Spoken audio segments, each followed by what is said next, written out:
fastest growing YouTube channel.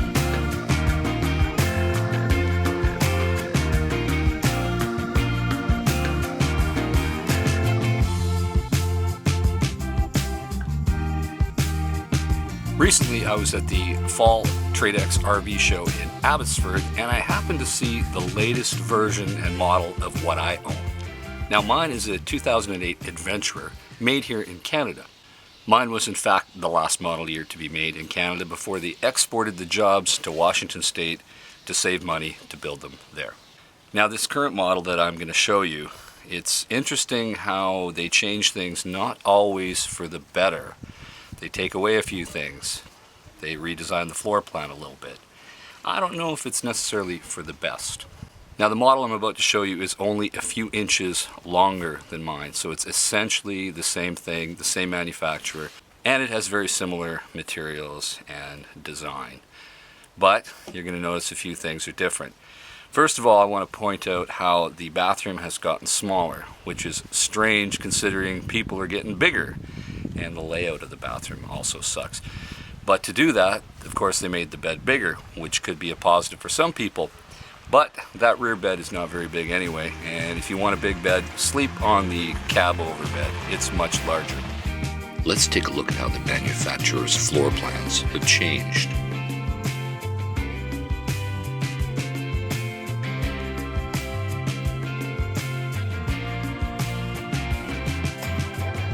Another interesting thing is that the oven is gone, completely gone. Now, I get that people aren't using their ovens as much, but there's times when you're going to want it. You know, those cold, rainy winter nights when you just want to watch a movie and cook up a pizza? Great to have an oven. But it's sure nice to have, but now you don't got one. What's up with that? It's probably to save money, I'm thinking. And the stovetop now is a 2-burner because they got rid of the stove. The unit now only has 2 burners instead of 3. Now, they did one thing that I do like, is they put in a small skylight. Very nice to have natural light when you want it. You can save a little bit of money on electricity on your lights, especially during the day, and you can always close it if you don't like it. That is a plus. But sometimes I just don't understand why manufacturers tweak with things. If something is working, why fix it? Just don't get it. Now, I know they're competing against everybody else and they want to make their units look different from year to year, but do you really need to radically take away some of these things and redesign something that was working very well? I don't think so. So without further ado, let's roll the footage so that you can see what it's like. And here's the new version of what I own. Pretty much the same layout. Yeah, exact same layout, except they don't have ovens anymore. And it's a 2-burner instead of a 3. And the fridge is on the opposite side. And the bathroom is way smaller than mine. Yeah, funny how they change models. But this is the exact same manufacturer as mine. Mine is just older, but it's very similar. What do they want for this baby? $53.4 Canadian. List price $62.9. Yeah, you're dreaming. On the Never Never plan, 200 every 2 weeks. Woo! But I do like the Skylight. That is an improvement that I dig. Natural light's kind of cool.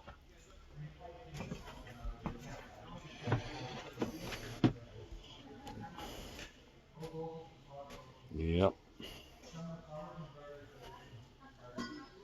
Now, it does have the same chassis, which I think is a good thing. I'm always a bit worried about unusual chassis made on some of the Class A's that you really don't know what you're getting. At least when it's on a Ford 350 chassis, you know that Ford made it, and it was designed for a cargo box truck, so if it can handle the weight of a cargo box, it can handle the weight of an RV.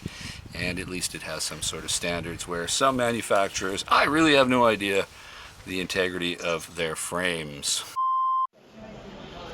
So let's check out the Safari Condo XL Flex. I always like these little vans, but sometimes they get a few things right and sometimes they get a few things wrong. Okay, that's a nice little storage area up there. Seating for two in the back. Now, I do like this idea. Very few vans have tried it. I like that bed that can be brought up or down to create different functional spaces for whatever you're using the van for.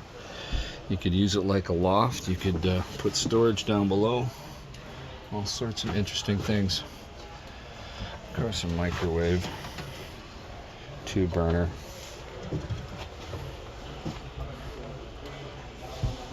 I like the sinks design like this with the retractable faucet head. Keeps things kind of neat and clean looking on the counter. Gives you a little bit more counter space too. Small fridge.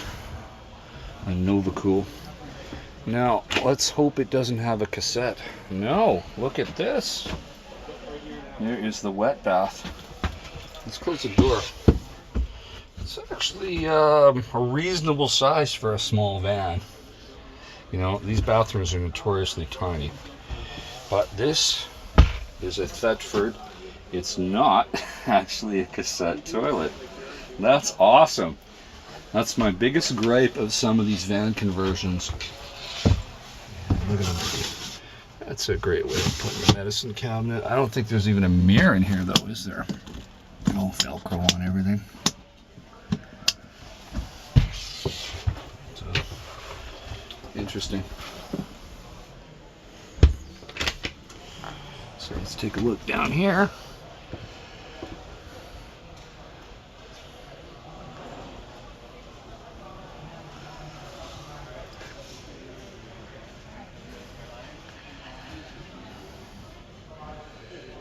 Roof air, rear speakers. Ceiling height is not overly generous. I'm going to estimate it to be maybe 6 feet. Some hooks. Okay, let's check out the cockpit here. This is a Ram platform.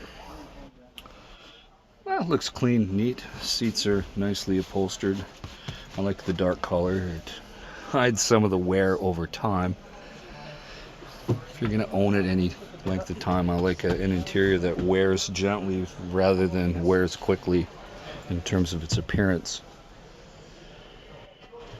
Let's go check out the exterior and the rear.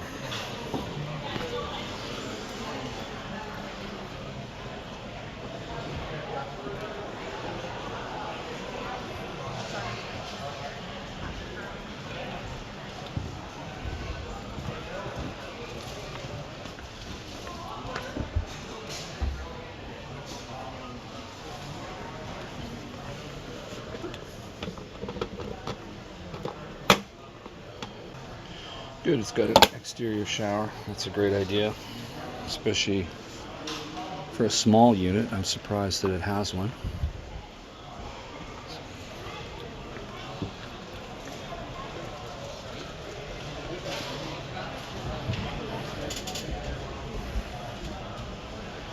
Yeah, great. No cassette toilet. That was one of my gripes about some of these Ram conversions.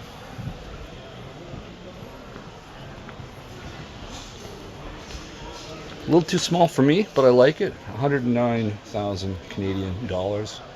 It's not outrageously priced. Of course, you wait about 5 years, you could pick this thing up for probably 55,000. So that's about it here from sunny British Columbia. I'll talk to you soon. Over and out. And now, some gratuitous footage of my dog.